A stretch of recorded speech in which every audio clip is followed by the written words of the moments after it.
Hi guys, how's going everything? So today I'm going to talk about something that is really interesting, even so much more to share each other. So let's talk about it. কে একটা মানুষ যখন তার নিজের লাইফটাকে খুব সুন্দরভাবে উপভোগ করতে চায়, ফিল করতে চায়, স্পেন্ড করতে চায় তার লাইফটাকে হ্যাপিলি, তখন যদি একটা মানুষ তার কিছু কিছু ভুল সেটাকে না শুধরায় বা সেটাকে না সুন্দর করে, তাহলে তার এই সুন্দর চাওয়াটার সাথে পাওয়াটা অনেকটা পরিবর্তন হয়ে যায়। মানুষ যখন তার নিজের সুস্থতাটাকে সামনে রেখে অগ্রসর হতে থাকে, সুস্বাস্থ্য নিয়ে যখন মানুষ চিন্তা করে এবং সেটাকে সুন্দরভাবে মেনটেন করার জন্য যখন মানুষ অগ্রসর হতে থাকে, তখন দেখা যায় যে তার ক্লিয়ার একটা মাইন্ডসেটের জন্য তার অনেক সমস্যা হয়ে যায়। সে জানে না যে সে এখান থেকে কী অ্যাচিভ করবে এবং সে খুব তাড়াতাড়ি এখান থেকে দেখা যায় যে সে এই যে যা করতেছিল বা যে কাজটা সে করছিল সেই কাজটা থেকে সে অন্য কাজের মধ্যে ট্রান্সফার হয়ে যায়, বা তার মাইন্ডটা সেই সেই ধরনের আর আবেগটা তার কাজ করে না। আমরা একটা ব্যাপার যেটা খুবই ফিল করি, যে আমরা যে কাজটা সবসময় করতে চাই বা সেটার আগে দেখা যায় যে আমরা অনেক প্রিপারেশন নিই, অনেক কিছু চিন্তা করি, ভাবনা চিন্তা করি, রিসার্চ করি, দেন আফটার আমরা সেটা কাজে লাগাই বা আমরা সেই কাজটার মধ্যে স্টার্ট করি সেই কাজটা করা।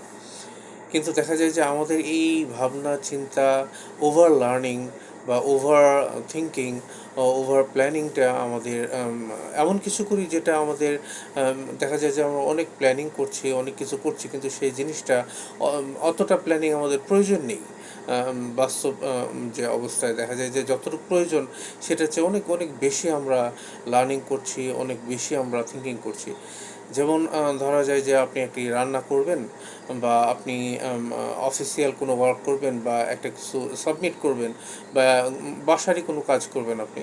তো দেখা যায় যে ওটার ব্যাপারে আপনি হয়তো আগে কখনো করেননি বা জানেননি, বা আপনার কিছুটা আইডিয়া আছে, কিন্তু তার সাথে কিছু আইডিয়াটা আরও বিগ করার জন্য আপনি হয়তো ইউটিউব বা অন্য কোনো জায়গা থেকে আপনি বা কোনো বই থেকে আপনি সেটাকে জানার জন্য অনেক লার্ন করছেন, কিন্তু এত বেশি লার্ন করছেন যতটুকু এক্স্যাক্টলি দরকার ছিল তার চেয়ে বেশি আপনি লার্ন করছেন।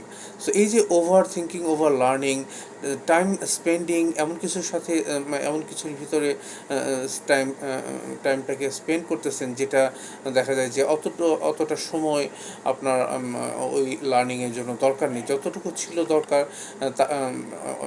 ততটুকু এনাফ ওই কাজটার জন্য, কিন্তু দেখা যায় যে আপনি ওভার লার্নিং, ওভার যে থিঙ্কিংটা, ওভার রিসার্চ, যেটাতে সময় নষ্ট হচ্ছে, কিন্তু দেখা যায় যে পার্থপক্ষে অতটা দরকার নেই, বা সত্যিকার অর্থে অতটা রিসার্চ বা লার্নিংয়ের প্রয়োজন নেই।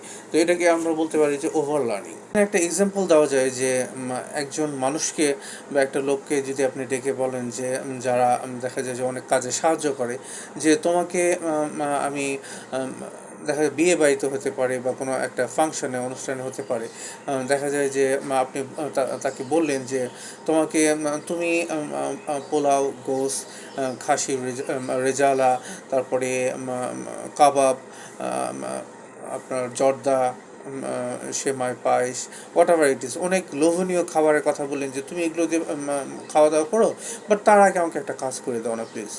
সো হোয়াট এভার দ্যাট, যে তুমি আমাকে এই কাজগুলো করে দাও। তাহলে দেখা যায় যে লোকটা ওই কাজগুলোই করতেছে, কিন্তু সেটা অনেক হার্ড, অনেক অনেক পরিশ্রমের কাজ, কিন্তু সে কাজগুলো করতেছে, বাট তার মাইন্ডে কিন্তু সে কাজের প্রেশারটা নেই।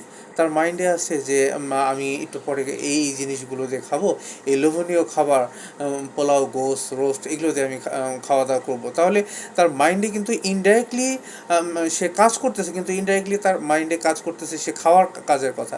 সো এমন একটা সিস্টেম, এমন একটা প্রসেসের ভিতরে আপনার আসতে হবে যাতে আপনার ইনডাইরেক্ট ওয়ার্ক করে। স্পেসিফিকলি শুধু ওইটার দিকে ফোকাস দিলে পরে আপনি মোটিভেটেড হয়ে যাওয়া বা ওভার প্রেশার নেওয়া, একটা প্রবণতা থাকতে পারে। বাট আপনি যদি ইনডাইরেক্ট কোনো কাজ করেন যে আমি এইভাবে চলবো বা এই ধরনের কাজ করব, বাট এটার এই কাজের দিকে ফোকাস করতে যে আমার অন্য একটা কাজ হয়ে যাচ্ছে, বাট আপনার মেন টার্গেটটা থাকবে অন্য যে কাজটা, সেটা আপনার মেন টার্গেট থাকবে, কিন্তু আপনি ফোকাস দিবেন আরেক জায়গায়। সো এই ধরনের অনেক ধরনের অ্যাক্টিভিটি, অনেক ধরনের জিনিস যদি আমরা স্পেসিফিকলি চিন্তা করতে যাই শুধু, তাহলে দেখা যায় যে আমাদের অনেকটাই কষ্টকর হয়ে আসে। বাট আমরা যদি ইনডাইরেক্টলি একটা জিনিস চিন্তা করি, সেটা অনেকটা স্মুথ হয়ে আসে।